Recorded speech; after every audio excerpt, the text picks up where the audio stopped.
வணக்கம் நண்பர்களே. சுந்தருக்கு வயது 30. பெயருக்கு ஏற்றாற் போல வசீகரமான தோற்றம். பொறியியல் முடித்து வணிக மேலாண்மை பட்டம் பெற்று ஒரு பன்னாட்டு நிறுவனத்தில் உயர்ந்த பதவியில் இருக்கிறான். கை நிறைய சம்பளம்.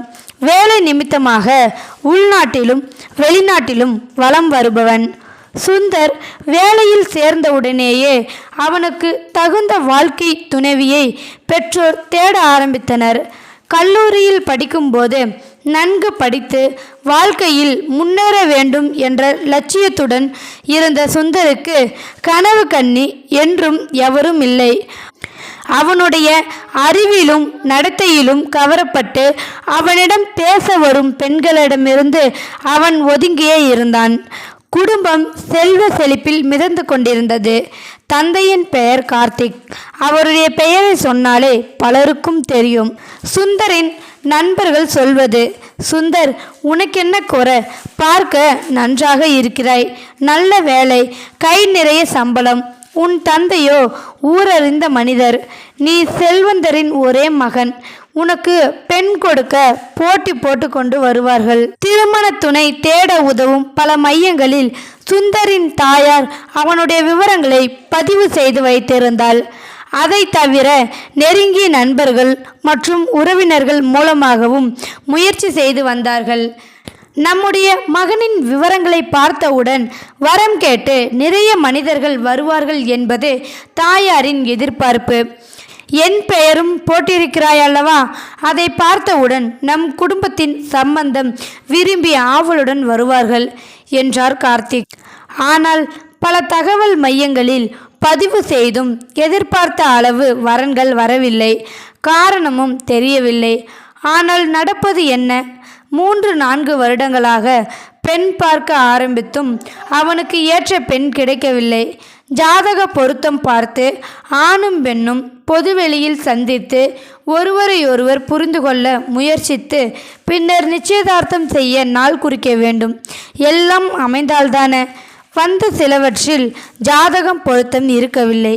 பெண்ணின் புகைப்படம் பார்த்து வேண்டாம் என்று சிலவற்றை சுந்தர் ஒதுக்க அவன் புகைப்படத்தை பார்த்து சில பெண்கள் ஒதுக்கினார்கள். ஜாதகம் பொருந்திய சில பெண்களுடன் சுந்தர் பேசினான். தன்னுடைய எண்ண ஓட்டத்திற்கும் அந்த பெண்களின் சிந்தனைக்கும் ஒத்து போகவில்லை என்று ஒதுக்கினான்.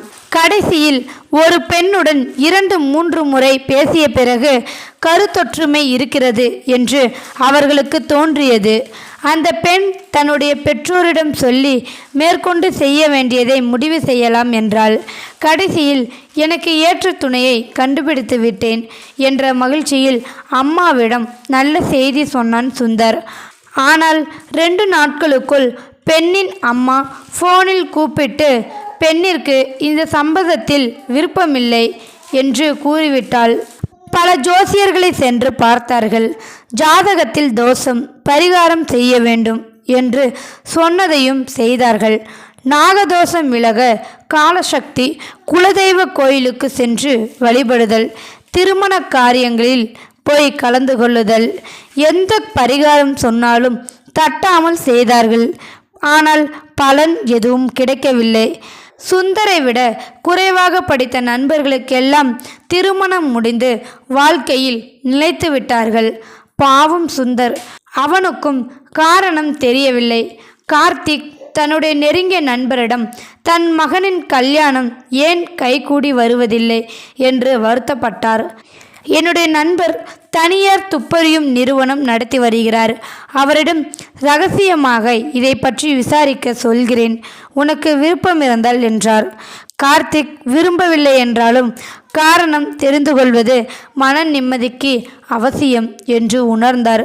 சொன்னதைப் போலவே கார்த்திக் நண்பர் துப்பறிவாளர் மூலம் விசாரித்து விவரத்தை சொல்ல வீட்டிற்கு வந்தார். என்னுடைய மகனின் திருமண தடைக்கான காரணம் தெரிந்ததா என்று ஆவலுடன் கேட்டார் கார்த்திக். சுருக்கமாக சொன்னால், உன்னுடைய மகனின் திருமண தடையின் மூல காரணம் நீதான் என்றார் நண்பர்.